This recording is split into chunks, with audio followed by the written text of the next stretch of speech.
जिस अक़ीदत के साथ उन्होंने ये महफ़िल और ये जश्न ज़हरा सजाया था, संवारा था, अल्लाह ने इसे हर तरह से कामयाबियों से नवाजा। खुदावंद आलम हम सब की तौफ़ीक़ात में मज़ीद इजाफ़ा फरमाए, इससे बेहतर तरीक़े से हम जश्न ज़हरा मनाने की सआदत हासिल कर सकें। हज़रत हमारे दरमियान सदर मोहतरम तशरीफ़ फरमा है, अपना सदारती कलाम पेश करेंगे और उसके बाद फिर दुआया कलाम लेकर हुज्जतुल इस्लाम वल मुस्लिमीन अली जनाब मौलाना हामिद हुसैन साहब क़िबला हाजिर होंगे। उसके कबल मैं आपकी खिदमत में आपकी इजाज़त से, चूँकि इस वक्त हमारे सामने एक हिंदुस्तान का बहुत बड़ा चैनल मौजूद है, इस चैनल के वसीले से हम एक मैसेज और एक पैगाम देना चाहते हैं जो ज़रूरत है। माह रजबुल मुरज्जब और शाबानुल मुअज़्ज़म की महफ़िलों की आमद है। हमारे यहाँ ये महफ़िलें जो अज़ीम तरीन इबादत समझी जाती हैं, इबादतों में किसी तरह का दिखावा और रियाकारी जायज़ नहीं है। आज हमारी महफ़िलों का मिजाज बड़ा अजीब व गरीब बनता जा रहा है। यानी महफ़िलों में कल तक जो अदब, तहज़ीब, तमद्दुन पाया जाता था वो तकरीबन रुख़सत होता जा रहा है। हमें उसे फिर वापस लाने की ज़रूरत है।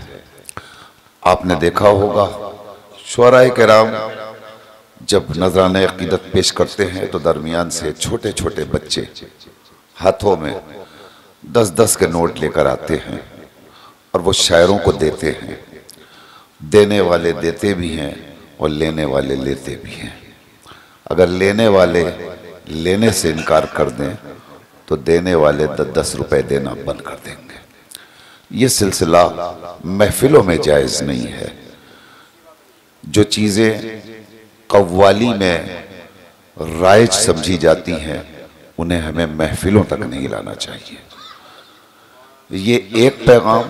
और दूसरा पैगाम ये है कि आमतौर पर शुअराए किराम बड़ी मुंतज़िमीन किराम बड़ी मेहनतों के साथ महफ़िलों को आरास्ता करते हैं, मगर कुछ शुअराए किराम सो कॉल्ड वो महफ़िलों में पहले से पूछते हैं क्या मिलेगा, क्या दिया जाएगा। और बाज़ लोग तो ऐसे भी हैं जो डिमांड करते हैं इतना दीजिएगा तो आएंगे। मेरी आप सबसे गुजारिश है, महफ़िल में जो शायर आपसे जितना पैसा मांगे आप इनकार न कीजिए, उसे बुला लीजिए। मगर बुलाने के बाद गुजारिश सिर्फ इतनी सी है, उसे आप पैसा देकर महफ़िल में बिठाए रखिए, शेर न पढ़वाइए, शेर न पढ़वाइए। और वो जब कहे हम पढ़ना चाहते हैं तो उससे कहिए आपका मदहे अहले बैत से क्या ताल्लुक़ है।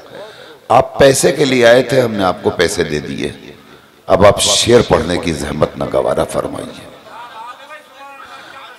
अगर 2-4 लोग भी इस अमल के लिए आमादा हो जाएंगे तो जितने डिमांड करने वाले लोग हैं सब खामोश हो जाएंगे और महफ़िल फिर महफ़िल बन जाएगी। खुदा करे ये हमारी आवाज़ दूर दूर तक पहुँचे और महफ़िल के मुंतज़मीन और ज़िम्मेदारान इस बात को नोट करें और इस पर अमल कर सकें। इस पैगाम के साथ मैं बड़े अदब व एहतराम के साथ गुजार हूँ सदर महफ़िल इज़्ज़त माब अली जनाब मौलाना क़सीम अब्बास साहब क़िबला की खिदमत में कि वो तशरीफ़ लाएँ और सदारती कलेमात से महफ़िल को इख्तिताम की मंजिल तक पहुँचाएँ। एक नारे सलवात इरशाद फरमाइए आप हज़रात।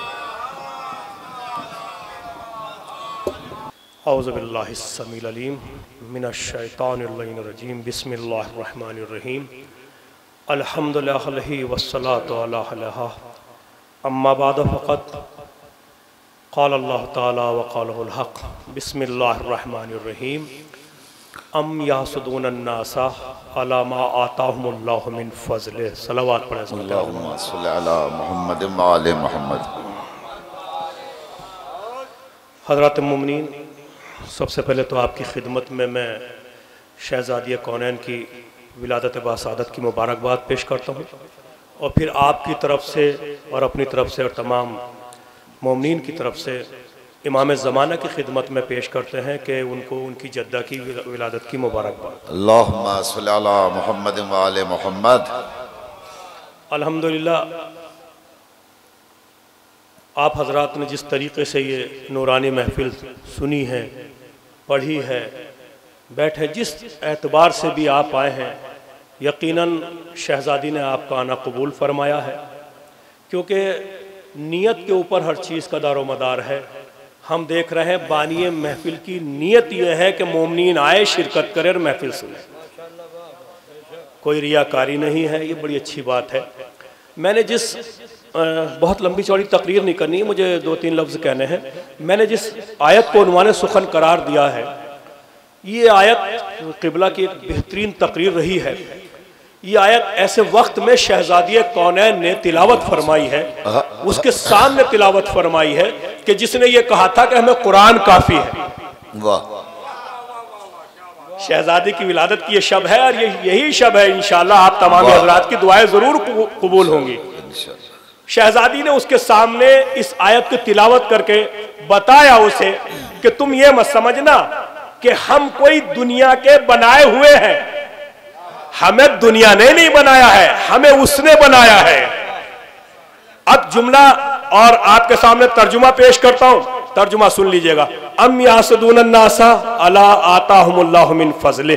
तुम हमसे कब तक हसद करते रहोगे उन फजीलतों पर जो हमने ली नहीं है बल्कि हमें खुदा ने अता की है। क्या कहना, क्या तवज्जो फरमाइएगा, तवज्जो फरमाइएगा। वाह, मेरे वाह, भाई वाह, जनाब हामिद साहब, मैं इनके सामने क्या बोल सकता हूँ। तुम हमसे कब तक जलते रहोगे, और ये जलना उसी वक्त का नहीं था, आज भी जलना है। अगर जलना ना होता तो शहजादी की कब्र बगैर रोजे के ना होती। शहजादी की कब्र पे छत, तो इसका मतलब ये है कल का जालिम दरबार में भी डरता था, आज का भी डरता है। अगर रोजा बन गया तो जो जिंदा का काम था वही मुर्दा का काम होता है इनके यहाँ, क्योंकि इनके यहाँ कोई मुर्दा होता नहीं, आने वाला जिंदा होता है। लिहाजा मैं बहुत ज्यादा कोई लंबी चौड़ी तकरीर नहीं करूंगा, ना ज़्यादा दामद वक्त में गुंजाइश है और हर चीज की तौज़ीह तशरीह नहीं कर सकता हूं। तवज्जो फरमाइएगा, ये विलादत की शब है। ये मेरा मर्तबा नहीं था, मुझे सदर बनाया गया, मुझे सदर बनाया गया और बहरहाल यहाँ बुजुर्ग मौजूद थे, लेकिन हुक्म था, मैंने इसे कबूल किया। मेरे जबकि सदर की हैसियत नहीं, मैं तो यहाँ एक तालिब इल्म की हैसियत से हूँ। तो शहज़ादी कबूल कर लें। मैं दुआ ये करूँगा आखिर में कि अपनी तरफ से और अपनी कमेटी की तरफ से, इंतज़ामिया कमेटी दरगाह आलिया नजफ़ हिंद और जनाब चेयरमैन अली ज़ैदी साहब शिया वक्फ बोर्ड उत्तर प्रदेश, उनकी जानिब से मैं अबरार भाई का शुक्रिया अदा करता हूँ, तमाम मोमिनीन का शुक्रिया अदा करता हूँ। और जनाब डॉक्टर साहब और शहनशाह साहब ने जिन्होंने इस महफिल को वाकई सजाया है, बहुत मेहनत की है, इनका भी मैं शुक्रगुजार हूँ। इनकी भी तौफीक़ात में परवरदिगार इजाफ़ा फरमाए। और आने वाले जितने भी मोमिनीन हैं, जितने भी शोरा इकराम है, सब ने बेहतरीन कलाम पढ़ा है। बस दुआ ये कीजिए कि शहज़ादी इसमें से एक जुमला भी अगर पसंद कर लें, एक जुमला भी कबूल कर लें तो हमारी नजात हो जाएगी। बस मैं इन्हीं दुआओं के साथ जज़ाकल्लाह, सुभान अल्लाह, मैं शुक्रगुजार हूँ। आप लोगों ने मुझे शुक्रिया। खुदा हाफ़िज़।